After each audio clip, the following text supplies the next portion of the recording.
정보철 인달쌤입니다. 자, 이번 시간에는 두 번째 과목 소프트웨어 개발 쪽 문제들을 풀어보도록 할게요. 소프트웨어 개발 같은 경우에도 기존에 있던 문제들이 출제가 된 게 아니라 조금 생뚱맞은 문제들, 조금 많이 읽어봐야 되는 문제들, 그런 문제들이 많이 출제가 됐어요. 이번 시험이 마지막 PPT 시험이다 보니까는 우리 이런 문제도 가지고 있어 라는 의미로 출제를 했을 거고, 이런 유형도 나올 수 있다라는 거를 여러분들이 조금 알아두셨으면 좋겠어요. 이제 앞으로는 필기 시험을 준비할 때도 문제들도 물론 많이 풀어봐야 되겠지만은 어느 정도 이론 내용도 조금 알고 계셔야 될 것 같아요. 그래서 내년에는 조금 이론하고 문제풀이하고 같이 조금 접목시켜가지고 하는 강의를 진행을 한번 해보도록 할 거예요. 물론 여러분들은 전혀 안 들으셔도 되는 거죠. 왜? 여러분들은 올해 꼭 합격을 하셔야 되니까. 내년에 개편돼요. 내년에 개편되니까 이번 3회 시험 꼭 합격하셔가지고 동회차에 전체적으로 정보처리 기사를 취득을 하셨으면 좋겠습니다. 자, 그러면은 두 번째 과목 소프트웨어 개발 쪽 문제들을 풀어보도록 할게요. 자, 1번 통합 테스트와 관련한 설명으로 틀린 것은, 이제 이런 문제들 읽어봐야 되는 거예요. 하나씩. 여러분들 시간 많잖아요. 2시간 30분 있단 말이에요. 2시간 30분 동안 빨리 나와서 할 거 없잖아요. 그러니까 물론 뭐 밥 먹고 그래야 되지만은 합격을 해야 되니까 합격하는 게 먼저예요. 밥 먹는 것보다 합격하는 게 먼저니까 여러분들 문제 하나하나 찬찬히 풀어보셔야 돼요. 자, 1번 시스템을 구성하는 모듈의 인터페이스와 결함을 테스트하는 것이다. 그쵸? 테스트라고 하는 거는 전체적으로 시스템 구성을 했잖아요. 그러니까 우리가 테스트를 진행을 할 때 단위 테스트를 진행을 하는 거고, 그 다음에 뭐예요? 단위 테스트 한 다음에 통합 테스트하고, 그 다음에 시스템 테스트하고, 마지막으로 인수 테스트를 진행을 한다. 단위 테스트 같은 경우에는 개발자가 진행을 한단 말이에요. 단위 모듈들, 이 모듈들의 이상이 없는지 그런 것들을 검사를 하는 게 단위 테스트가 되는 거고, 이상이 없는 모듈들을 모아가지고 하향식을 하든 상향식을 하든 그렇게 하는 게 통합 테스트이다. 그래서 통합 테스트 같은 경우에는 시스템을 구성하는 모듈의 인터페이스, 서로 잘 구성이 되는지, 단위 테스트에서 모듈 끝났잖아. 그러니까 서로 잘 유기적으로 연동하는지 그것들을 테스트하는 게 맞죠. 그러니까 틀린 것이라고 그랬으니까 얘는 아닌 거지. 그래서 얘는 아닌 거고. 두 번째, 읽어야 돼. 이런 거 하나씩 찬찬히 읽으셔야 돼요. 자, 하향식 통합 테스트의 경우 너비 우선 방식으로 테스트할 모듈을 선택할 수 있다. 너비 우선도 있고 깊이 우선도 있어요. 뭐가 좋냐 나쁘냐 이거 따지지 않아요. 너비 우선도 있고 깊이 우선도 있다. 너비 우선이라는 거 있으니까. 그래서 얘도 맞는 설명이고. 자, 상향식 통합 테스트의 경우 시스템의 구조도의 최상위에 있는 모듈을 먼저 구현하고 테스트한다. 상향식 통합 테스트 같은 경우에는 밑에서부터 위로 말아 올리면서 하는 거예요. 그죠? 밑에서부터 위로 올리는 거지. 얘가 지금 설명하고 있는 거는 구조도의 최상위에 있는 것부터 구현하고 테스트를 한다고 그랬으니까 하향식 테스트가 되는 거죠. 그죠? 그래서 얘가 틀린 설명이지. 얘가 틀린 설명이다. 그래서 1번의 정답은 3번이 되는 거라. 그래서 하향식 할 때는 뭘 쓴다고 그랬어요? 임시 모듈로. 스톱이라는 걸 사용을 하는 거고, 자, 그리고 스톱이라는 거를 사용을 하는 거고, 상향식 테스트에서는 드라이버라는 거를 사용을 하게 된다라는 거죠. 이것도 꼭 기억을 해주셔야 돼요. 자, 모듈 간의 인터페이스와 시스템의 동작이 정상적으로 잘 되고 있는지를 빨리 파악하고자 할 때 상향식보다는 하향식 통합 테스트를 사용하는 것이 좋다. 그냥 그렇다라고 알아두시면 되는데, 얘는 명확하게 틀렸잖아요. 그죠? 얘는 명확하게 틀렸기 때문에 1번의 정답은 3번이 되는 거야. 자, 테스트 단계들 한번 보도록 할게요. 이게 필요 없어요. 구상 분석하고 기능 변색 분석하고 설계하고 개발하고, 이 전체적인 그 폭포수 흐름 방법은 다 아시죠? 처음에 뭘 해요? 처음에 계획하고, 그 다음에 분석, 그 다음에 설계, 그 다음에 구현하고, 그리고 테스트하고 마지막으로 유지운영으로 빠지게 된다. 그래서 유지운영 단계에서 가장 많은 비용이 드는 게 유지운영 단계가 되는 거고, 계획 같은 경우에는 비용 분석이라든지 아니면은 일정이라든지, 자, 이런 것들을 산정을 하는 게 계획 단계에서 하는 거죠. 자, 그리고 분석하고 설계하고 사실 구분이 별로 없어요. 위륵스프룩. 그 사람이 그랬잖아. 분석과 설계의 명확한 구분은 없다.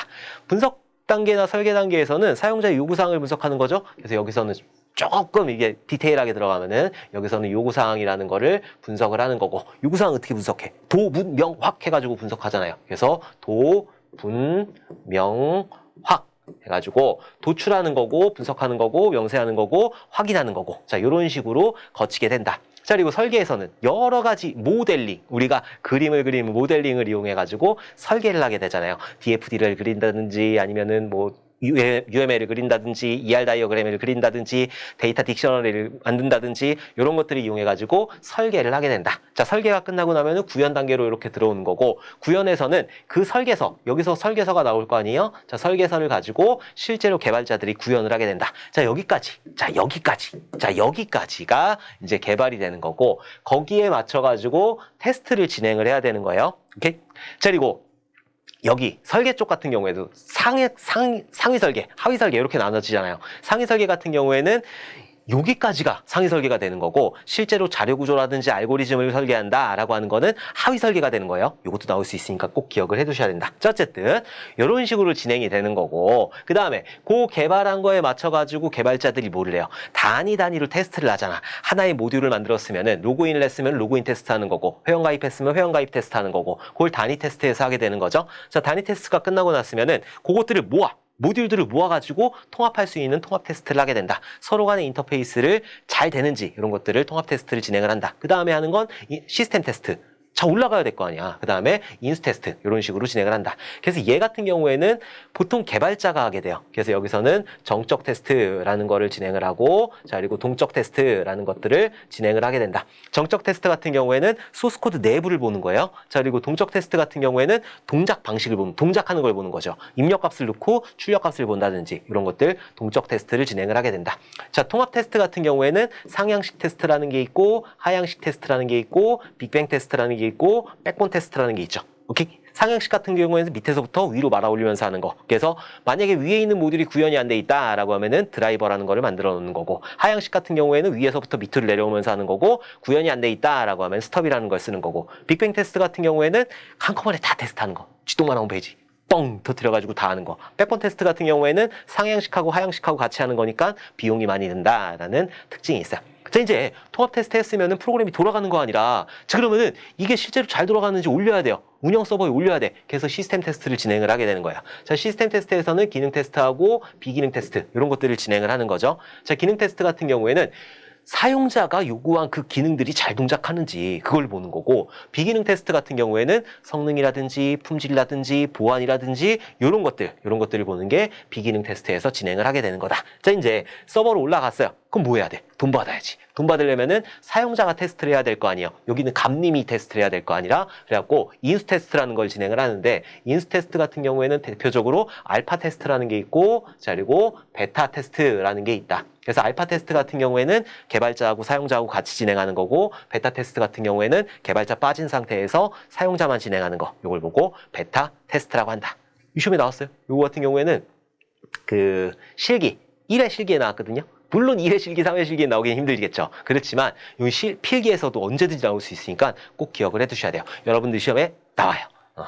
자, 두 번째, 다음과 같이 레코드가 구성되어 있을 때 이진 검색 방법으로 14를 찾을 경우 비교되는 횟수는 이 문제 같은 경우에는 정말 조금 알아뒀어야 되는 부분인데 자, 이진 검색이라고 하는 거는 나누는 거예요. 나누는 거. 그냥 반씩 버려버리는 거. 그걸 보고 이진 검색이라고 하는 건데 얘 같은 경우에 어떻게 구해야 되냐면은 1부터 15까지 있잖아요. 그럼 여기가 보통 컴퓨터에서는 첫 번째를 0이라고 하니까 그럼 여기가 14가 되겠죠.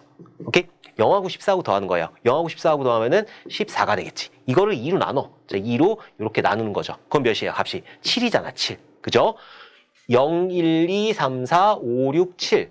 여기가 7 부분이잖아요. 8이. 그럼 14하고 비교하는 거예요. 14하고 같지 않잖아요. 그러면은 14가 크잖아. 14가 크니까는 여기 있는 거 다 버려버리는 거지. 8까지 싹 버려버리는 거예요. 이게 이진 검색이에요. 그래서 8까지 싹 버려버리게 된다. 그럼 다시 여기가 0이 되겠죠. 그쵸? 0, 1, 2, 3, 4, 5, 6. 여기가 여섯 번째가 되겠지. 그러면은 0에서 6이니까 6 나누기 2를 하게 되는 거죠. 오케이? 그 다음에 여기 2 나누면은 3이 되는 거죠. 그럼 3을 찾는 거야. 0, 1, 2, 3. 여기가 3자리네. 12하고 14하고 비교하는 거야. 14가 크네? 그러니까 어떻게? 12를 싹 버려버리는 거지. 12까지 싹 버려버리는 거야. 오케이? 자, 그러면은 다시 여기가 0이 되겠죠? 13이 여기가 0이 되는 거고, 여기가 1, 2가 되는 거고. 그러면은 2 나누기 2 하게 되면은 1이잖아. 1. 그래서 1 자리를 찾아가는 거예요. 0, 1. 자, 여기 중간 자리를 찾아가서 14하고 비교를 하는 거지. 14하고 비교했더니 오, 찾았네.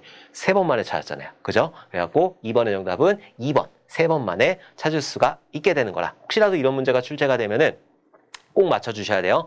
나올 수가 있으니까 CBT 방식 같은 경우에는 PBT처럼 똑같은 문제가 나오는 게 아니에요. 이런 문제, 어떤 분들은 이런 문제를 볼 수도 있는 거고 저런 문제를 볼 수도 있는 거니까 이런 것들 전체적으로 조금 알아두셨으면 좋겠습니다.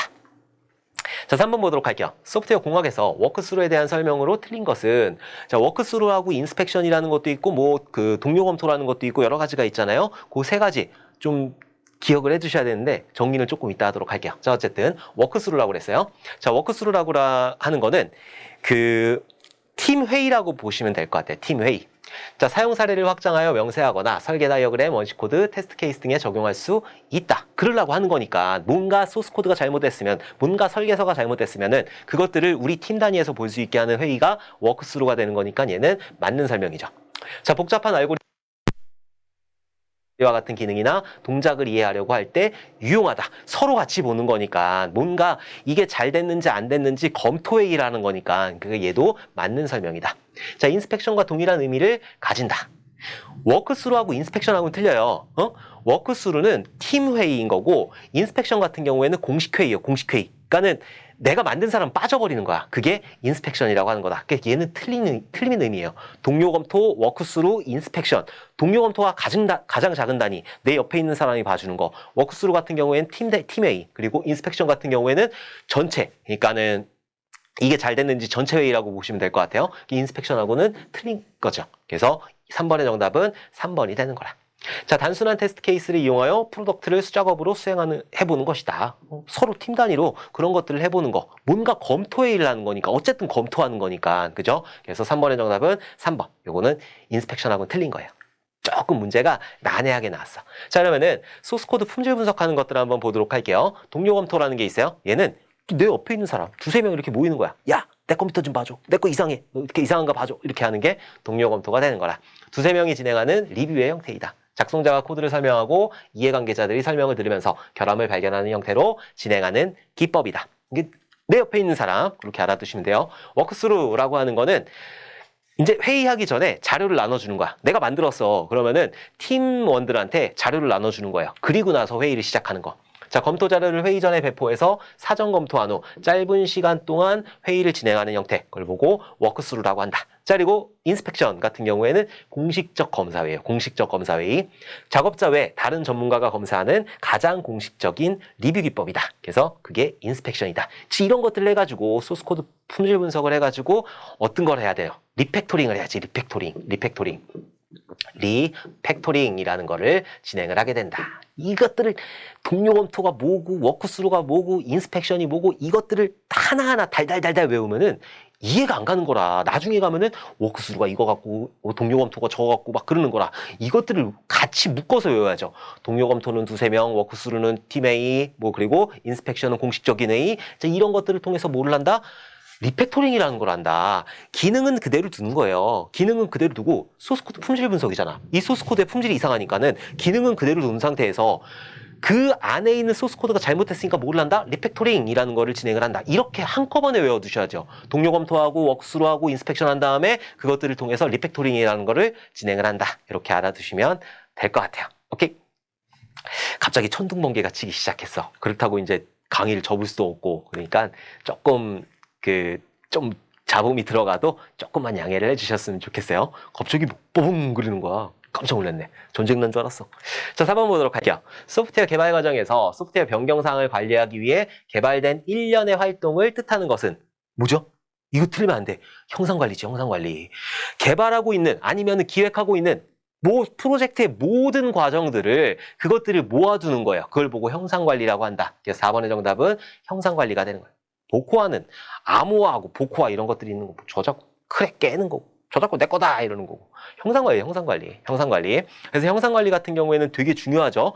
얘는 너무너무 중요해. 그래서 얘 같은 경우에는 식도감기 있잖아요. 식도감기. 형상관리 절차 식도감기. 그래서 형상을 식별하고 식도가 아파 지금.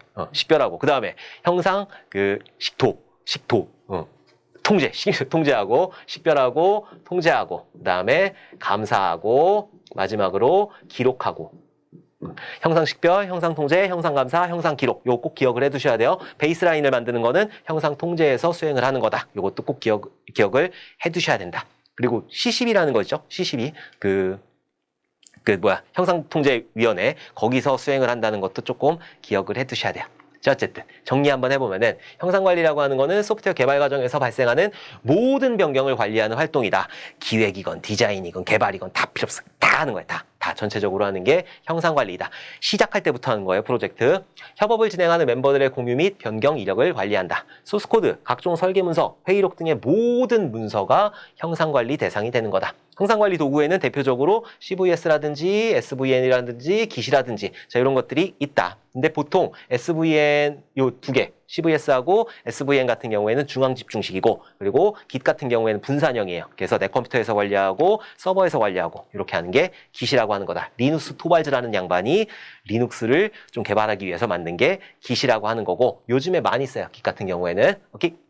형상관리 개념 꼭 기억을 해두셔야 되고 자, 그다음에 형상관리 용어 정리 요거 한번 해보도록 할게요. 임포트라고 하는 거는 대빵 개발자가 있잖아요. 대빵 개발자가 자 이거 가지고 해, 이 프레임워크 가지고 해 라고 해가지고 딱 올려놓는 거예요. 그걸 보고 임포트라고 한다. 맨 처음 프로젝트 시작 시 저장소에 등록한다. 그러니까 대빵 개발자가 딱 있으면은 왕관 씌워줘야 돼. 자 이렇게 해가지고 대빵 개발자가 SVN이다. 그러면 여기다가 뭔가 소스 코드를 올려두는 거 이렇게 올려둬가지고 요거를 보고 임포트라고 한다. 그러면은 개발자들이 많을 거 아니라 이렇게 여러 개발자들이 있으면은 요 소스 코드들을 한번 쫙쫙 내려받아야 될 거 아니에요? 그래서 그걸 보고 체크 아웃이라고 하는 거예요. 체크 아웃 같은 경우에는 저장소에 있는 소스를 쫙 당겨오는 거. 대빵 개발자가 올렸으니까 쭉쭉 당기는 거예요. 각자의 컴퓨터로 그걸 체크 아웃이라고 한다.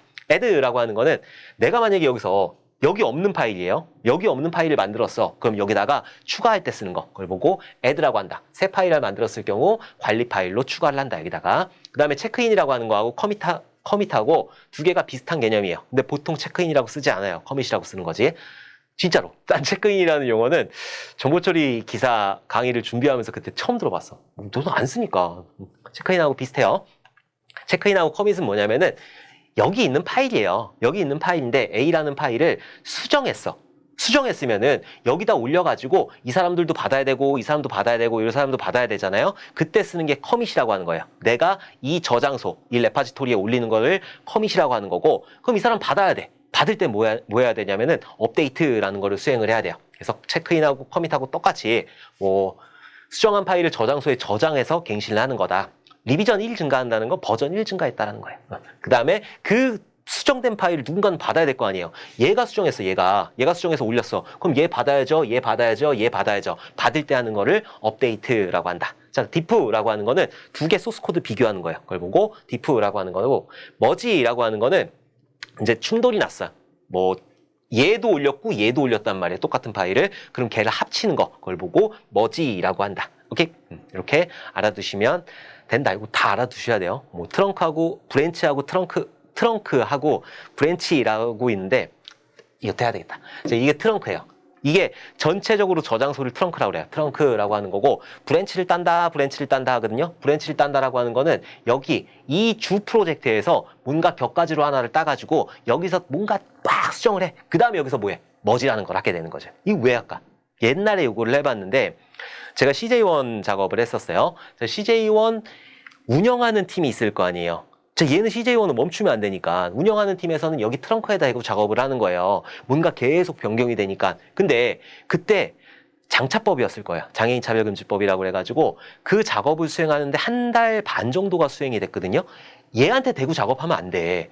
여기서 작업하는 사람이랑 여기서 작업하는 사람이랑 여기다 같이 대구 작업하게 되면은 나중에 난리 난단 말이에요. 잘못되면은. 그래갖고 여기서 브랜치라는 걸 따는 거예요. 브랜치라는 걸 이렇게 따가지고 여기다 작업하는 거지. 여기다가 다 작업한 다음에 나중에 트렁크하고 브랜치하고 이렇게 합쳐버리는 거. 이렇게 머지를 하게 된다. 이런 것들도 조금 격가지로 알아두시면 좋을 것 같아요. 브랜치를 딴다 이런 얘기 많이 하는데 브랜치가 그런 거구나 이렇게 알아두시면 된다. 자, 5번 보도록 할게요. 테스트 케이스와 관련한 설명으로 틀린 것은 찾으라고 하면 아주 시험이 어려운 용어죠. 자, 테스트의 목표 및 테스트 방법을 결정하기 전에 테스트 케이스를 작성해야 된다. 테스트 케이스라고 하는 거는 이런 로그인하는 케이스, 회원가입하는 케이스 단위로 만들어두는 거잖아요. 요것들을 묶어놓은 걸 테스트 시나리오라고 하는 거고. 근데 목표를 정리하고 방법을 만든 다음에 그 다음에 케이스를 만들어야지. 어떻게 케이스부터 만들고 그 다음에 목표를 정리해? 요거는 반대로 된 거죠. 틀린 거 찾으라고 그랬으니까 1번이 바로 정답이 되는 거죠. 자, 프로그램이 결함이 있더라도 입력에 대해 정상적인 결과를 낼 수 있기 때문에 결함을 검사할 수 있는 테스트 케이스를 찾는 것이 중요하다. 테스트 케이스는 결함을 발견할 수 있어야 되니까. 자, 개발된 서비스가 정의된 요구사항을 준수하는지 확인하기 위한 입력값과 실행 조건, 예상 결과의 집합으로 볼 수 있다. 테스트 케이스라는 게 그런 거니까. 테스트 케이스라고 하는 거는 여기 있는 입력값하고 실행 조건하고 예상 결과 요거 3개 들어간 요 가로치고 나면 아주 기가 막힌 문제가 되는 거예요. 요 꼭 기억을 해두셔야 돼요. 이런 것들로 구성된 게 테스트 케이스가 된다. 자, 다음에 테스트 케이스 실행이 통과되었는지 실패하는지 판단하기 위한 기준을 테스트 오라클이라고 한다. 좀 애매하긴 해. 근데 테스트 오라클이라고 하는 거는 어쨌든 테스트 오라클이라고 하는 개념은 이 테스트의 결과가 참인지 거짓인지 판단하기 위해서 미리 정의된 참값을 정의하는 게 테스트 오라클이라고 하는 거잖아요. 그러니까 결과값을 보는 게 맞죠. 그래서 얘도 맞는 설명이다. 1번이 명확하게 틀린 설명이다. 테스트 오라클 나왔으니까는 테스트 오라클 종류가 4가지가 있잖아요. 그래서 참 오라클이라는 게 있는 거고 참 오라클이라는 게 있는 거고 그 다음에 일관성 오라클, 일관성 검사 오라클, 일관성 검사 오라클. 자, 그리고 샘플링 오라클. 그 다음에 마지막으로 휴리스틱 오라클, 휴리스틱. 원래는 샘플링 먼저 해야 되는데 얘가 맨 마지막에 해야 되는데. 자, 어쨌든 참 오라클이라고 하는 건 다 검사하는 거고 샘플링 오라클이라고 하는 거는 그냥 샘플들만 추출하는 거. 보통은 샘플링 오라클을 하는 거예요. 자, 그 다음에 휴리스틱 오라클 같은 경우에는 샘플링으로 하고 얘 너무 설렁설렁하니까 샘플링으로 한 다음에 나머지는 추정으로 하는 거. 자, 일관성 검사 오라클 같은 경우에는 뭔가 수정이 됐어. 그러면 그것들이 다시 잘 동작하는지 다른 것들하고 뭐 그런 관계에서 틀어지지 않는지 이런 것들을 보는 게 일관성 검사 오라클이다. 이렇게 4가지도 꼭 기억을 해주셔야 돼요. 오케이? 테스트 하네스 도구라고 해가지고 뭔가 테스트를 할 때 도와주는 도구 이런 것들이 있는 거죠. 테스트 드라이브 얘는 상향식 할 때, 테스트 스톱 하향식 할 때, 테스트 슈트 뭔가 모아놓는 거 테스트하는 그런 것들을, 그 다음에 테스트 케이스 각각의 테스트 케이스, 로그인하는 케이스, 회원가입하는 케이스 이런 것들이고, 테스트 스크립트 얘 같은 경우에는 조금 이따 설명드릴게요. 목 오브젝트라고 하는 거는 임시 모듈이긴 임시 모듈이에요. 근데 목 오브젝트잖아. 목까지밖에 없어. 목까지 있단 말이야. 그럼 생각은 할 수 있잖아. 그래서 생각을 해가지고 던져주는 임시 모듈이다 라고 생각을 하시면 된다. 생각할 수 있어. 목까지 있으니까. 자, 테스트 스크립트라고 있어요. 테스트 자동화 도구에 대해서 공부를 하셨을 거예요. 테스트 자동화 도구라는 게 있는데 뭐 테스트 자동화 도구라고 해가지고 지가 알아서 막 뚝딱뚝딱 해가지고 테스트 자동을 시키는 게 아니라 이런 스크립트를 만드는 거예요. QA라고 있거든요. QA라고 하는 직군이 있는데 이분들이 테스트 하시는 분들이거든요. 이분들이 테스트 스크립트를 만드는 거예요.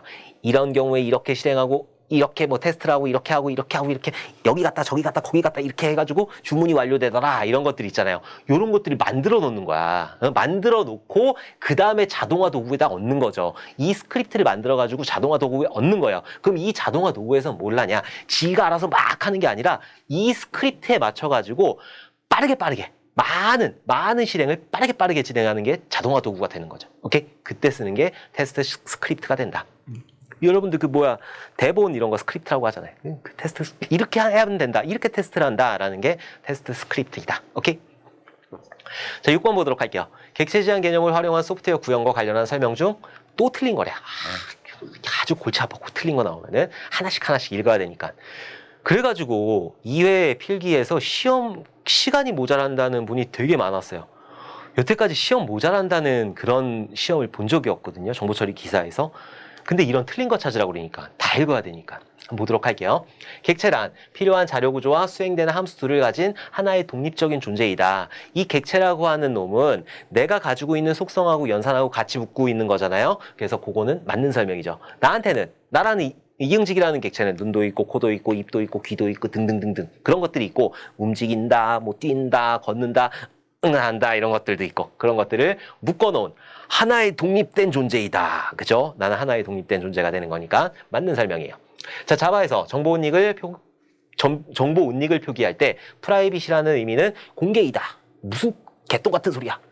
자바에서는 접근 지정자가 4가지가 있어요. 디폴트 지정자가 있는데 얘는 안 써도 돼요. 디폴트라고 있는데 얘는 안 쓰면 디폴트 지정자가 되는 거고 디폴트. 그 다음에 퍼블릭이라는 게 있어요. 자, 퍼블릭이라는 게 있는데 퍼블릭 같은 경우에는 아무나 다 쓸 수 있는 거. 자, 그 다음에 프로텍티드라는 게 있어요. 프로텍티드라는 게 있는데 얘는 상속관계 아니면 같은 패키지 내 이때 쓰이는 게 프로텍티드이다. 자, 그 다음에 마지막으로 프라이빗이라는 게 있어요. 프라이빗. 프라이빗이라고 하는 거는 얘는 나만 쓸 수 있는 거, 내 클래스 내에서만 쓸 수 있는 거를 프라이빗이라고 한다. 공개 의미이다 라고 하는 건 퍼블릭이죠. 그러니까 프라이빗이라고 하는 거는 제한의 의미가 되는 거죠. 그래서 틀린 거 찾으라고 그랬으니까 2번이 되는 것이다. 자, 상속은 개별 클래스를 상속 관계로 묶음으로써 클래스 간의 체계화된 전체 구조를 파악하기 쉽다는 장점이 있다. 그렇다. 말 되게 꽈놨어요. 자, 같은 클래스에 속하는 개개의 객체이자 하나의 클래스에서 생성된 객체를 인스턴스라고 한다. 뭔가 객체, 클래스는 틀이에요, 틀. 조물주가 인간을 만들었을 때, 물론 저는 그 종교가 없지만은 조물주가 인간을 만들었을 때 뭔가 틀이 있을 거 아니야. 붕어빵으로 합시다. 자, 붕어빵이 있을 거 아니라 붕어빵에 틀이 있을 거 아니에요. 붕어빵 하나씩 씹어내고 있어. 자, 그거는 인스턴스라고 하는 거죠. 하나의 붕어빵 인스턴스라고 한다. 그래서 얘 다 맞는 건데 2번 같은 경우에는 명확하게 틀렸잖아요. 틀린 것을 찾아라 라고 하면은 애매한 게 많이 나와요. 여러분들 시험에서도 그럴 거예요. 틀린 거 찾아라 라고 하면 이거 되게 애매하잖아. 이거 되게 애매하단 말이에요. 이런 애매한 거를 찾는 게 아니라 명확하게 아닌 것들. 정보닉에서 공개의 의미는 프라이빗인데 공개 의미 퍼블릭인데 공개의 의미는 퍼블릭인데 프라이빗이라고 하잖아요. 얘는 명확하게 틀렸잖아요. 명확한 거를 찾아주셔야 돼요. 오케이? 그래서 6번의 정답은 2번이 되는 거라. 자, 7번 보도록 할게요. DRM, 디지털 라이츠 매니지먼트와 관련한 설명으로 틀린 것은 DRM 제가 영화관 빗대가지고 설명을 많이 드렸죠. 영화관을 생각하시면은 정확하게 맞아떨어지는 게 DRM이 되는 거야.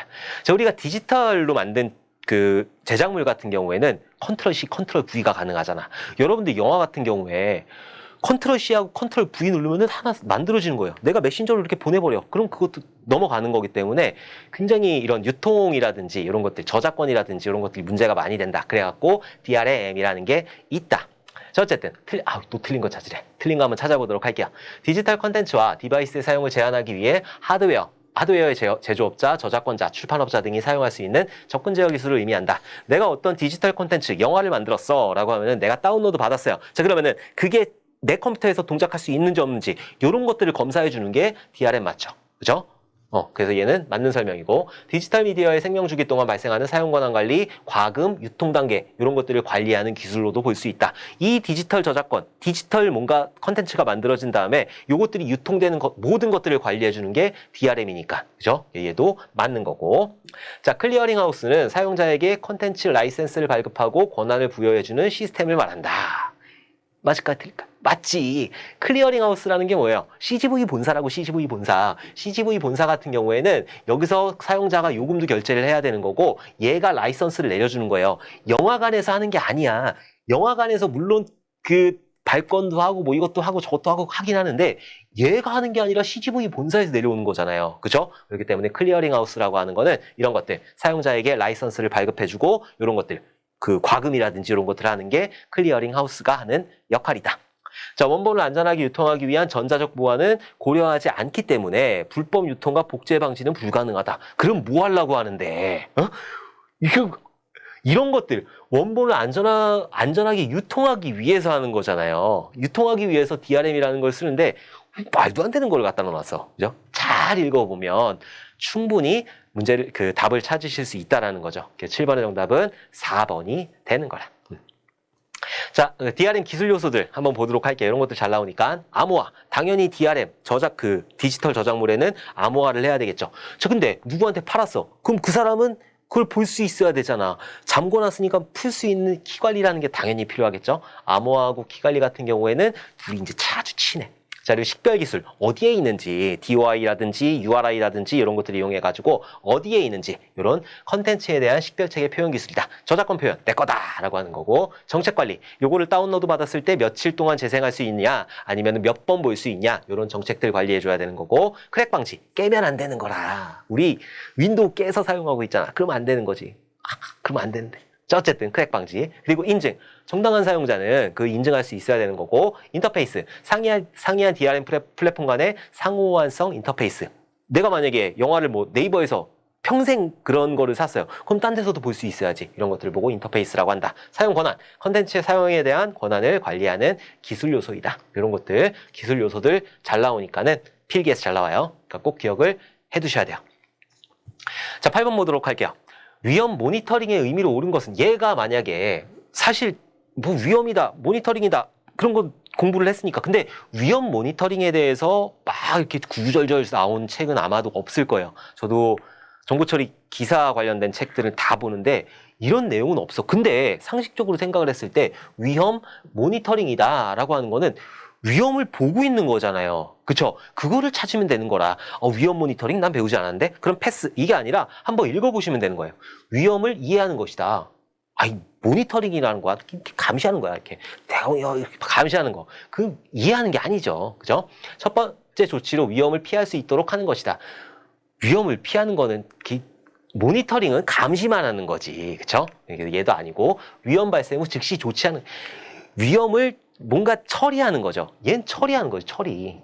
자, 위험 요소 징후들에 대하여 계속적으로 인지하는 것이다. 계속 감시하는 것이다. 감시한다 라고 나왔으니까는 8번의 정답은 4번이 되는 거죠. 8번의 정답은 4번이 되는 거라.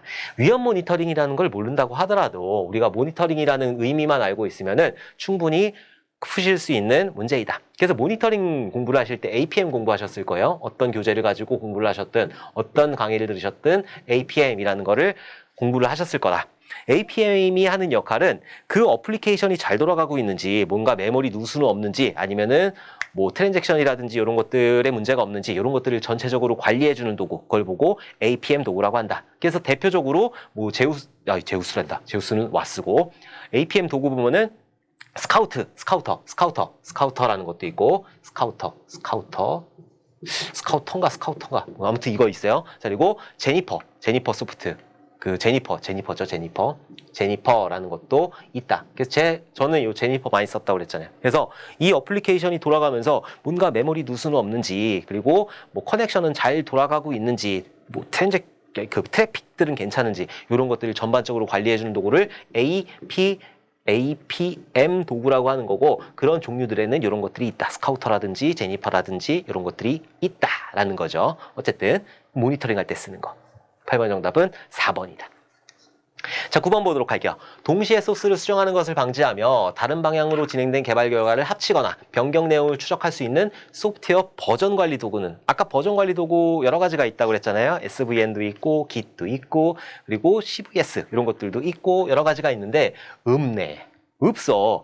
그럼 얘는 우리가 RCS, SCCS 이런 것들 공부를 했었을 거예요. 얘는 공유 폴더 방식이라고 해가지고 그 한 사람의 눈이 빠지게 보는 거지. 한 사람이 눈이 빠지게 봐가지고 서로 만든 것들, 서로 개발된 것들을 취합하는 거, 그걸 보고 RCS라고 하는 거죠. 리비전 컨트롤 시스템 이런 것들 RCS라고 한다. 그래서 버전 관리해주는 도구, 그걸 보고 RCS, 전체적으로 관리해주는 도구를 RCS라고 한다. 형상관리 문제가 조금 두 문제가 나왔어요. 어쨌든 이런 종류도 있다. 9번의 정답은 1번이다. RTS, RPC, 리모트 콜 프로시저는 뭐예요? 이거 뭐예요?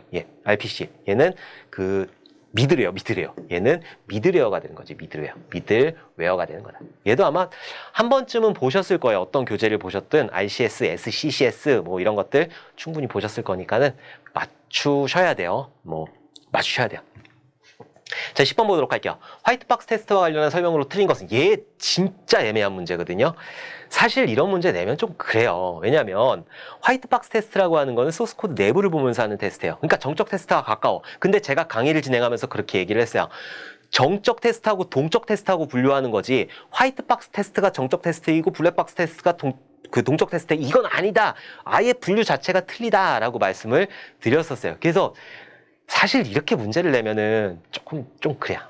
보면 화이트박스 테스트의 이해를 위해 논리 흐름도를 이용을 할 수가 있다. 화이트박스는 소스 코드 내부를 보는 거니까 이런 논리 흐름도 어떻게 돌아가는지, 플로우 차트 이런 것들을 이용할 수 있다라는 거죠. 자, 테스트 데이터를 이용해 실제 프로그램을 실행함으로써 오류를 찾는 동적 테스트에 해당한다. 아마도 얘를 굉장히 많이 하셨을 건데, 단위 테스트 보세요. 단위 테스트에서 뭔가 값을 넣고 소스 코드를 보면서 값을 넣고 값을 뺄 수가 있잖아요. 그죠? 값이 들어갔을 때 나왔네. 동적 테스트잖아, 어떻게 보면은. 그죠? 그러니까 화이트박스 테스트 같은 경우에는 동적이다 정적이다 그렇게 구분을 하는 게 아니다라고 제가 몇 번 말씀을 드렸었어요. 어쨌든 얘도 맞는 거예요. 동적 테스트. 값을 넣고 동적으로 움직이는 걸 보잖아, 어쨌든. 그죠? 그러니까 얘도 맞는 거고. 자, 3번. 프로그램의 구조를 고려하지 않기 때문에 테스트 케이스는 프로그램 또는 모듈의 요구나 명세를 기초로 하여 결정을 한다. 화이트박스 테스트라고 하는 거는 프로그램 구조를 보는 거예요. 그 안에 있는 구조들을 쭉 보면서 값을 넣고 출력값을 보고 이런 것들을 하는 거기 때문에 이게 틀렸죠. 구조를 고려하지 않기 때문에 구조를 고려를 해야지. 블랙박스 테스트가 구조를 고려하지 않는 거지 화이트박스 테스트 같은 경우에는 구조를 보면서 하는 거예요. 그렇기 때문에 3번이 정답이 되는 거라 틀린 거 찾으라고 그랬으니까 10번의 정답은 3번. 자, 테스트 데이터를 선택하기 위하여 검증 기준을 정하게 된다. 아마 얘 문제 같은 경우에는 2번을 찍으신 분들, 2번을 정답으로 찍으신 분들, 동적 테스트 아닌데? 라고 딱 찍으신 분들이 굉장히 많을 텐데, 이렇게 분류하는 게 아니에요. 어떤 책에 보면은 책들 막 찾아보면은 원서라든지 이런 것들 뒤져보면은 동적 테스트 안에 화이트박스 테스트도 있고 블랙박스 테스트도 있고 이런 식으로 있는 거니까는 분류 자체가 틀리다. 이렇게 보시면 될 것 같아요. 어쨌든 10번의 정답은 3번. 프로그램의 구조를 고려해야 되는 거예요. 좀 정리 한번 해보도록 할게요. 화이트박스 테스트, 프로그램의 내부 구조, 동작을 디테일하게 검사를 한다. 그러니까 동작을 디테일하게 검사를 하잖아요. 데이터를 집어넣어가지고 데이터가 쭉 해가지고 결과가 나오는 동작을 검사하잖아. 그러니까 얘는 동적 테스트가 될 수 있는 거죠. 자, 그다음 내부 소스 코드를 테스트하는 기법이다. 개발자 관점의 테스트 방법이다. 문장 검증, 선택 검증, 경로 검증, 조건 검증 이런 것들이 있다. 그게 화이트박스 테스트이다. 자, 블랙박스 테스트. 얘 잘 나와요. 이 기법들 잘 나오니까 꼭 기억을 해두셔야 돼요. 소프트의 내부 구조나 작동 원리를 얘는 이제 몰라. 구조를 모르는 상태에서, 구조나 원리를 모르는 상태에서 동작만 검사하는 거. 값 넣었을 때 값이 잘 나오는지 이걸 검사하는 게 블랙박스 테스트이다. 내가 원하는 기능이 예측한 대로 정상 동작하는지를 확인한다. 사용자 관점의 테스트 방법이다. 종류들 많죠? 종류들 꼭 기억을 해두셔야 돼요. 얘는 실기도 잘 나와. 자, 동등분할 기법이라는 것도 있어요. 이번에 아마 나왔던 것 같은데 이번에 1회 시험에 나왔어요. 그럼 여러분들 시험에도 나올 수 있다는 거예요. 자, 동등분할 기법 같은 경우에는 그냥 대략적인 입력값을 보는 거예요. 90에서 100점 사이이다. 그럼 얘는 A를 출력해라 라고 했을 때 값을 한 95 정도 집어넣는 거죠. 그게 동등분할 기법. 동치분할 기법, 동등분할 기법 똑같은 얘기예요. 자, 경계값 분석 기법 같은 경우에는 경계에 있는 값들을 넣었더니 오류가 나더라 라고 해가지고 89, 90, 91 이렇게 경계에 있는 값을 넣어가지고 테스트하는 기법이 경계값 분석 기법이다. 자, 오류 예측 기법. 경험이 많은 사람이 여기 오류가 날 거야 라고 하는 게 오류 예측 기법. 원인 결과 그래프 기법. 말 그대로 원인하고 결과를 보는 거. 자, 그다음 의사결정 테이블 테스팅, 상태 전이 테스팅 이런 것들이 있다. 전체적으로 종류들 꼭 기억을 해두셔야 돼요. 블랙박스 테스트 같은 경우에는 종류들도 너무너무 잘 나와요. 오케이? 자, 11번 보도록 할게요. 알고리즘과 관련한 설명으로 틀린 것은, 알고리즘이라고 하는 거는 어려운 게 아니라고 그랬죠. 수학만 알고리즘이 아니에요. 배고파. 배고파 죽겠어. 그러면은 난 뭘 먹어야 되잖아요. 뭘 먹어야지 해결이 되니까 내가 배고픈 거를 해결하는 게 알고리즘이 되는 거예요. 내가 라면을 끓이는 것도 배고픈 걸 해결하니까 알고리즘이 되는 거고, 밥을 먹는 것도 알고리즘이 되는 거고. 오케이? 자, 라면을 끓일 거예요. 라면을 끓이기 위한, 그런 것들을 하기 위한 절차들 있잖아요. 550ml 넣고, 물 넣고, 그 다음에 스프 넣고, 라면 넣고, 4분 30초 동안 팔팔 끓인 다음에, 파송송 계란탁 한 다음에, 볶으면 되는 거. 이 절차잖아. 이게 알고리즘이에요. 그러니까 알고리즘은 크게 어려운 게 아니다. 보도록 할게요. 주어진 작업을 수행하는 컴퓨터 명령어를 순서대로 나열한 것이라고 볼 수 있다. 라면 끓이는 방법을 순서대로 나열했다. 그게 알고리즘이에요. 그러니까 얘는 맞는 거고. 자, 검색은 정렬이 되지 않은 데이터 혹은 정렬된 데이터 중에서 키값에 해당하는 데이터를 찾는 알고리즘이다. 그렇죠. 검색이라는 건 찾는 거니까 찾는 알고리즘이다. 맞는 거고. 정렬은 뭐야? 정렬은 막 뒤죽박죽 돼 있어. 그러면 순서대로 정렬시키는 것이다. 정렬은 흩어져 있는 데이터를 키값을 이용하여 순서대로 열거하는 알고리즘이다. 오유, 맞네.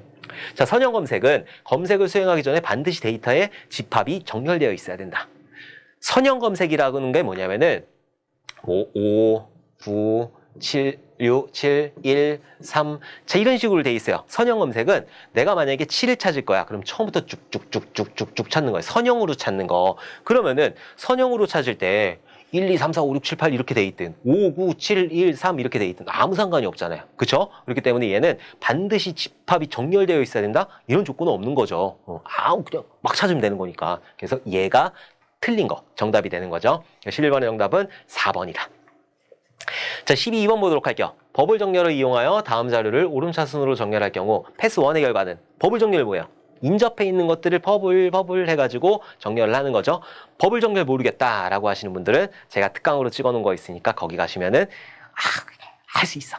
자, 어쨌든 버블 정렬 한번 해보도록 할게요. 자, 9, 6, 7, 3, 5가 있어요. 이거는 버블 정렬은 인접해 있는 거 두 개를 검사를 하는 거예요. 자, 두 개를 검사해가지고 패스 1일 때. 자, 두 개를 해가지고 뭔 정렬이야? 오름차순이잖아요. 그러면은 그 큰 수를 뒤로 보내면 되는 거죠. 작은 수가 앞에 나오면 되니까. 그러니까 앞에 있는 게 6이 먼저 나오니까 6, 9, 7, 3, 5가 되는 거죠. 그럼 얘 두 개 했으니까 이렇게 두 개 또 하는 거예요. 9하고 7하고 비교를 하는 거지. 7이 더 작으니까 7이 앞으로 나오겠죠. 6, 7, 9, 3, 5가 되겠죠. 자, 이렇게 두 개 했으니까 이렇게 두 개 버블 하는 거예요. 9하고 3하고 버블 했더니 3이 더 작잖아요. 그러니까는 6, 7, 3, 9, 5가 되는 거죠. 자, 마지막으로 얘네 둘이 버블을 내야 돼요. 9하고 5하고 버블을 했을 때 5가 더 작으니까 앞으로 튀어나오겠지. 그래서 6, 7, 3, 5, 9가 되겠죠. 그래서 패스 1 하게 되면은 전체적으로 다 버블을 시켰을 때 6, 7, 3, 5, 9가 된다. 찾는 거죠. 6, 7, 3, 5, 9, 4번이네. 그죠? 12번의 정답은 4번이 되는 거라. 패스 2 돌려보도록 할게요. 하나만 하면 좀 그렇잖아요. 두 번 돌려봐야지. 6, 7, 3, 5, 9가 있을 때 패스 2는 어떻게 해야 되느냐? 맨 마지막 거는 이미 정렬이 되어 있어요. 9라는 거 맨 끝으로 보냈기 때문에 정렬이 완료된 상태이기 때문에 앞에 있는 것들만 버블 시켜버리면 되는 거예요. 이렇게 두 개를 버블 시켰어요. 6하고 7하고 비교를 했을 때 6이 더 작으니까 아무 일도 일어나지 않아. 자, 7하고 3하고 버블 시켰어요. 3이 더 작네? 그러니까 6하고 3하고 7하고 5하고 이렇게 되는 거지. 이 두 개 바뀌니까. 자, 그 다음에 얘랑 또 버블을 해야 되겠죠? 당연히 5가 작으니까 앞으로 튀어나오겠지. 그래서 6, 3, 5, 7, 9가 되고 요거 두 개는 정렬이 되어 있다. 이게 패스 2예요. 얘가 패스 2가 되는 거라. 6, 3, 5, 7, 9. 6, 3, 5, 7, 9. 6, 3, 5, 7, 9. 얘가 패스 2의 결과가 되는 거예요. 그럼 두 개는 정렬이 되어 있으니까 패스 3 같은 경우에는 요거 세 개만 정렬을 하면 되겠죠? 6하고 3하고 비교를 했을 때 3이 앞으로 튀어나오고 3, 6, 5가 되는 거고 다시 요거 두 개를 비교하는 거죠. 6하고 5하고 싹 비교를 했을 때 5가 앞으로 나오죠. 3, 5, 6, 7, 9. 자, 이렇게 했을 때 패스 3가 되는 거죠. 패스 3 맞나? 패스 3가 되는 거죠. 그래서 이런 식으로 정렬이 된다. 이게 버블 정렬이다. 어쨌든 패스 1이라고 그랬으니까 패스 1의 결과는 6, 7, 3, 5, 9가 되는 거라. 오케이? 자, 13번 보도록 할게요. 다음은 인스펙션 과정을 표현한 것이다. 가, 마에 들어갈 말을 보기에서 찾아 바르게 연결한 것은 이 절차가 나올지는 난 어쨌든 절차 나왔으니까 계획하고 개관하고 준비하고 뭐 이런 절차가 있어요. 그다음에 뭐 실행하고 뭐 검사하고 뭐 추적하고 이런 게 있는데 한번 찾아보면은 이게 좀 같이 있으면 좋은데 준비라고 하는 거는 여기 들어가는 거예요. 준비. 계획, 개관하는 거니까 계획, 개관하는 거 준비는 여기 들어가게 된다. 그 다음에 사전교육이라는 게 개관이거든요. 그래서 여기가 사전교육, 여기가 사전교육이 되는 거지. 자, 그 다음에 찾는 거 인스펙션 회의. 인스펙션 회의 같은 경우에는 뒤에 있다. 뒤에 있으니까 준비했으면 이제 회의해야 될 거 아니에요. 여기서 회의를 진행을 하게 된다. 자, 그 다음에 찾아야지. 인스펙션 회의하고 수정. 수정 같은 경우에는 회의했으면 그 회의한 결과를 가지고 수정을 진행을 해야 되겠죠? 그래서 여기서 수정을 하게 되는 거예요, 수정. 그 다음에 마지막으로 어떻게 해요? 후속 조치를 하게 되는 거죠. 여기서 후속 조치를 취하게 된다. 이런 식으로 정리가 되는 거예요. 계획하고, 개관하고, 준비하고, 회의하고, 수정하고, 후속 조치를 취하게 되는 거. 이걸 보고 인스펙션이라고 한다. 인스펙션이라고 하는 거는 공식적인 그런 검토회의가 되는 거예요. 아까 전에도 했지만 다시 한번 보면 동료 검토라는 게 있고, 자, 그다음에 워크스루라는 게 있고, 마지막으로 인스펙션이라는 것도 있고, 인스펙션. 자, 이렇게 한 다음에 뭘 한다? 이거를 가지고 리팩토링이라는 거를 수행을 하게 된다. 리팩토링. 수정하는 거. 리팩토링. 오케이? 전체적으로 이런 식으로 외워두셔야 되는 거예요. 아, 동료 검토하고 워크스루하고 인스펙션하고 이렇게 해가지고 뭔가 문제점이 발견을 했으니까 그러니까 그 안에 있는 소스 코드를 고쳐야 되겠다. 그래서 리팩토링이라는 거를 진행을 하게 된다. 이렇게 암기를 해주셔야죠. 오케이? 그래서 정답은 2번이에요. 잘 찾아보시면 될 거예요. 2번이 정답이 되는 거라. 13번의 정답은 2번. 인스펙션 절차, 계획, 개관, 준비, 검토회의, 재작업, 추적. 이런 식으로 수정. 이런 식으로 처리를 하게 된다. 한번 쭉 읽어보시면 될 것 같아요. 자, 14번 보도록 할게요. 소프트웨어를 보다 쉽게 이해할 수 있고 적은 비용으로 수정할 수 있도록 겉으로 보이는 동작의 변화 없이 내부 구조를 변경하는 것. 방금 했잖아. 우리 그 동료 검토를 했잖아요. 그 다음에 워크스루라는 걸 했고, 그 다음에 인스펙션이라는 걸 했잖아. 자, 이렇게 해가지고 뭔가 문제가 발견이 되었어. 그럼 뭘 한다? 리팩토링이라는 걸 한다. 리팩토링이라는 거를 진행을 한다. 그럼 영어로 찾으면 돼. 리팩토링. 잉글리시 여러분들 잘 하시니까. 저는 잉글리시가 마음속에만 있어요, 사실. 중학교 때 이후로 영어 책을 손에서 놨지. 자, 어쨌든 14번의 정답은 1번이 되는 거라. 그게 뭘 자랑이라고 이렇게 하고 있어요. 좀 그래. 자, 어쨌든 14번의 정답은 1번이에요. 리팩토링. 자, 15번 보도록 할게요. 단위 테스트와 관련한 설명으로 틀린 것은? 단위 테스트는 개발자가 진행하는 거예요. 단위 모듈을 만들었으니까 이것들을 테스트하는 거. 자, 구현 단계에서 각 모듈의 개발을 완료한 후에 개발자가 명세서의 내용대로 정확히 구현되었는지 테스트한다. 이게 완벽한 단위 테스트가 되는 거죠. 구현 단계에서 각 모듈의 개발을 완료한 후에 개발자가 명세서를 보면서 내가 개발한 게 맞는지 이렇게 정적 테스트라는 거, 그걸 보고 단위 테스트라고 한다.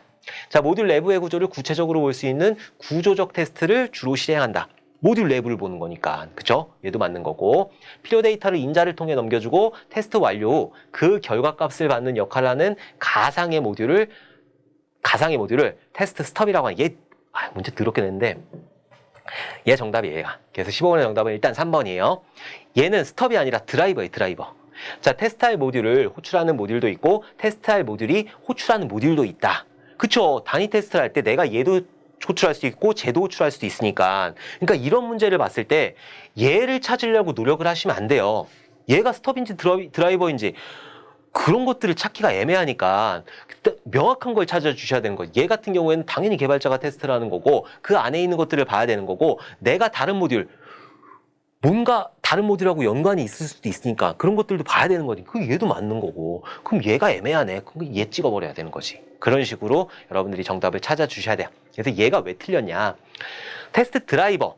필요한 데이터를 인자를 통하여 넘겨주고 테스트가 완료된 후에 그 결과값을 받는 역할을 한다. 그 테스트 드라이버라고.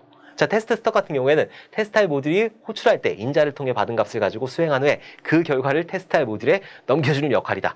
얘는 진짜 말장난치는 거거든요. 얘가 만약에 시험 나온다고 하면은 말장난치는 거기 때문에 시험용으로만 조금 알아두시면 좋을 것 같아요. 오케이? 자, 16번 보도록 할게요. IDE 도구의 각 기능에 대한 설명으로 틀린 것은? IDE 도구 뭐예요?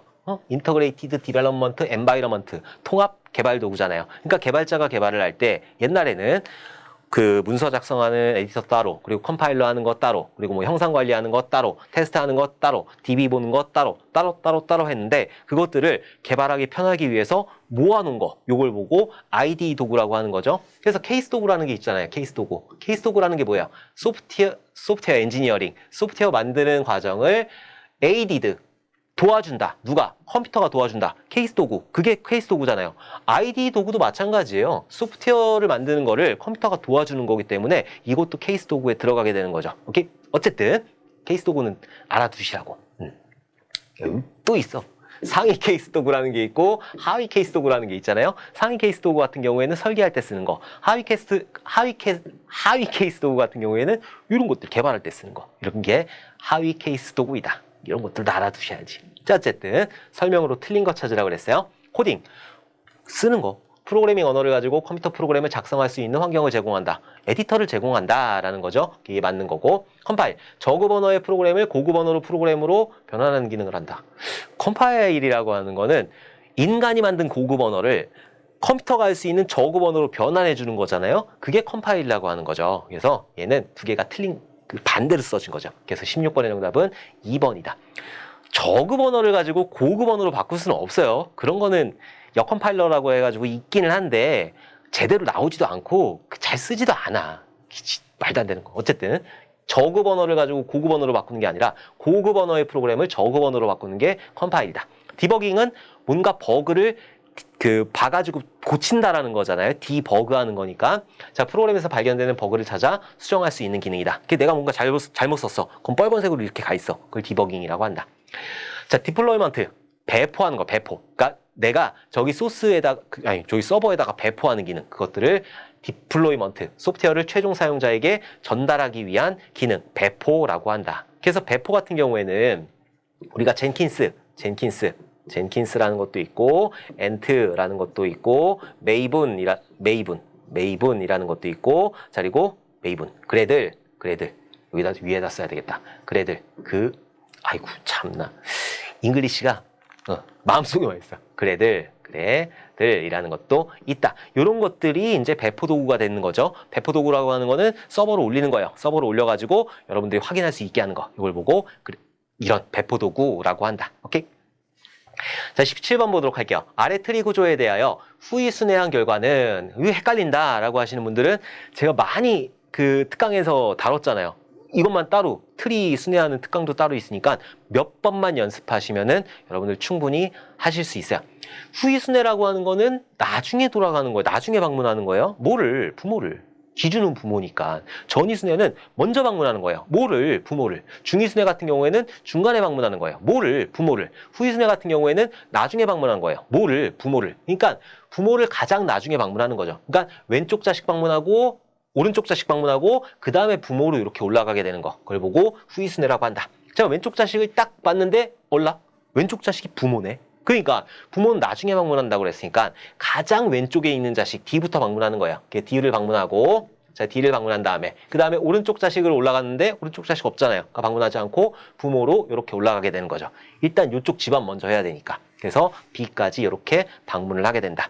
자 B에서 이제 여기 끝났으니까 왼쪽 자식 다 끝났잖아요. 이쪽 왼쪽 다 끝났잖아. A를 기준으로 왼쪽 끝났으니까 여기 있는 C로 이렇게 넘어가게 되는 거예요. 근데 C를 방문하려고 봤더니 얘가 부모네? 그죠? 자, 부모니까 왼쪽 자식을 보는 거예요. 왼쪽 자식 E를 봤더니 너도 부모였냐? 너 언제 애를 낳니? 그래갖고 G를 보는 거지. 그럼 G부터 방문하는 거야. G를 방문하고 H를 방문하고 E를 방문하는 거죠.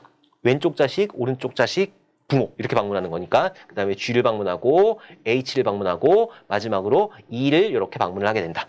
그러면은 C를 기준으로 왼쪽 집안이 끝났잖아. 그러면은 오른쪽 자식으로 넘어가야 되겠죠. 그래서 F라는 거를 방문을 하게 된다. 자, 그리고 나서 위로 올라가야 되겠죠. 부모를 방문해야 되니까 C를 이렇게 방문하게 되는 거예요. 자, 그러면은 A를 기준으로 왼쪽 집안 끝났고 오른쪽 집안 끝났잖아요. 그러니까 마지막으로 방문하는 거는 A가 되는 거지. 그래서 여기서 A를 최종적으로 방문을 하게 된다. 그래서 정답 보게 되면은 2번이네, 2번. D, B, G, H, E, F, C, A. 소문자로 해가지고 헷갈렸어요. 2번이네, 2번. 2번이 정답이 되는 거예요.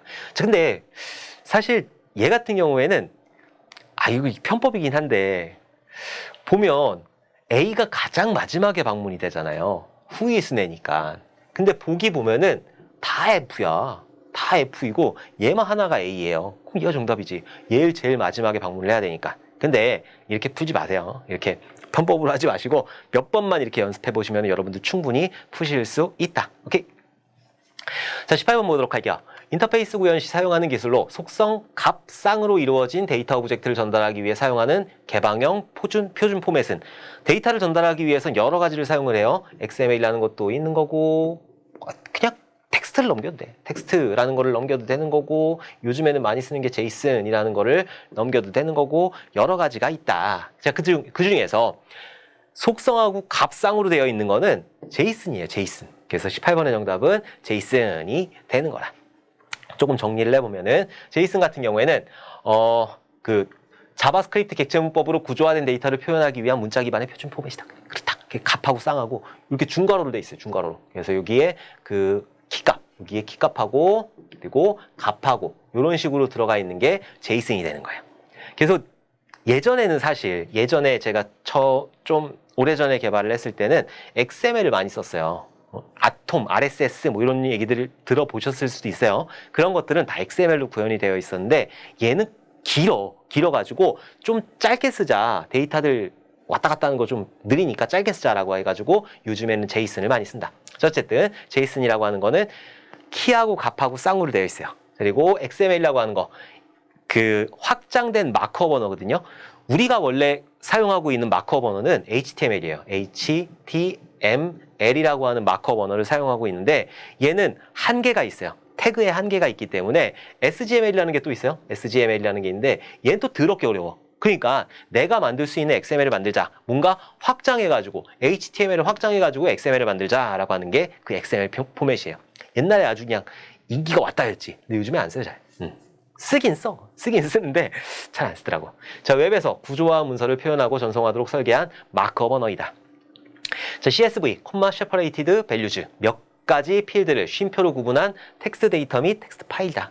이 CSV 파일 같은 경우에는 .csv 자 이런 식으로 되어 있는데 얘를 더블 클릭해가지고 열면 뭐가 열리냐면은 엑셀이 열려요. 엑셀.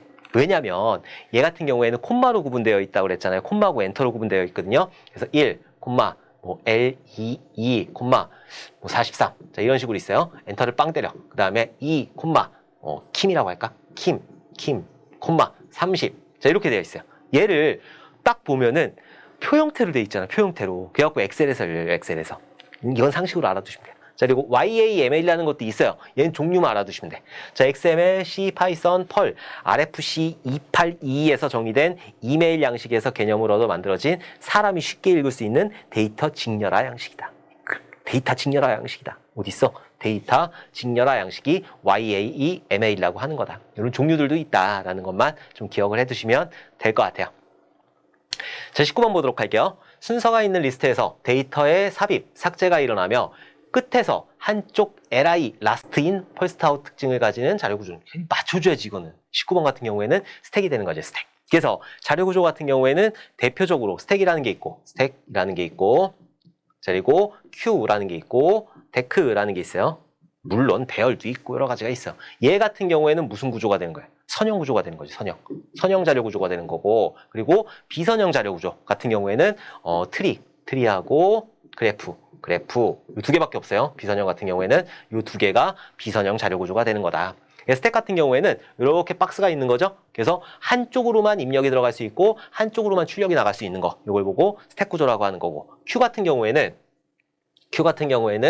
이렇게 되어 있어. 줄서기 구조예요. 한쪽으로만 들어갈 수 있고 한쪽으로만 빠질 수 있어. 매우 공평한 거. 그걸 Q라고 하는 거고, 데크 같은 경우에는 이쪽으로 들어가고 이쪽으로 나가고 이쪽으로 들어가고 이쪽으로 나가고 이런 것들이 데크라고 한다. 오케이? 그래서 이런 것들 종류 알아두셔야 되고, 트리는 순회 방법 이런 것들 꼭 기억을 해두셔야 되는 거고, 스택 같은 경우에는 그 A, B, C, D 해가지고 나올 수 없는 구조 이런 것들이 있었잖아요. 그 문제 분명히 있었어. 아마 지난 시험인가 있었으니까 그거 나올 수 있어요. 아주 헷갈리는 문제거든요. 그런 것들 꼭 기억을 해두셔야 된다. 꼭 풀 수 있어야 되는 거예요. 자, 20번 보도록 할게요. 다음 중 단위 테스트 도구로 사용할 수 없는 것은, 이거를 했었어야지. 내 이거를 보면서 왜 내가 실기 때 이거를 강의를 안 했나 땅을 치고 후회하고 있어요. 자, 어쨌든 CPP 유닛이라고 하는 거는 그 C 언어 그때 쓰는 유닛이고, J 유닛 자바 단위 테스트, 자바 쓸 때 단위 테스트 얘가 나왔어. 얘가 아쉬워. 환장을 하겠지 그냥. J 유닛이라는 것도 있고, HTTP 유닛 우리가 웹 할 때 그런 것들 보는 게 HTTP 유닛이라는 게 있고, LGP 유닛이라는 거 없어요. 아예 없어. 그래서 20번의 정답은 4번이 되는 거라. 단위 테스트 도구들 나오기 힘들겠지만은 어쨌든 이런 것들이 있다라는 거 조금 기억을 해두셨으면 좋겠습니다. 우리 인터페이스 할 때 그런 인터페이스 검증 도구들이 있었잖아요. 이런 것들도 지난 시험인가 그때 다 설명을 해드렸으니까, X 유닛이라는 것도 있었고, STAF 이런 것들도 있었고, 많잖아요. 셀레니움도 있었고, 아무튼 많아. 와틸 이런 것들도 있었고, 이런 것들도 꼭 기억을 해두셔야 되는 거예요. 그럼 잘 나오니까. 오케이? 이렇게 해서 우리는 이 과목에 있는 20문제들을 한번 쭉 풀어봤어요.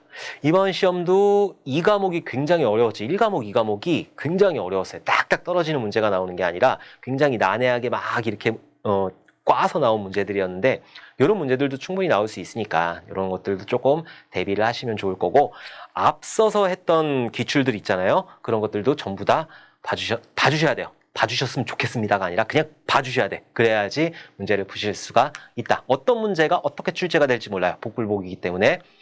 여러분들 이 과목 좀 고득점해야 되는 과목이에요. 왜냐하면 4과목, 5과목이 어렵기 때문에 앞으로는 그렇게 나올 거고. 그러니까 이 과목에선 조금 고득점한다라는 생각을 해주셨으면 좋겠습니다. 자, 이번 시간도 강의 들어주셔서 너무너무 감사드리고 너무너무 수고 많으셨어요. 우리 다음 시간에 웃는 얼굴로 다시 뵙도록 하겠습니다. 감사합니다.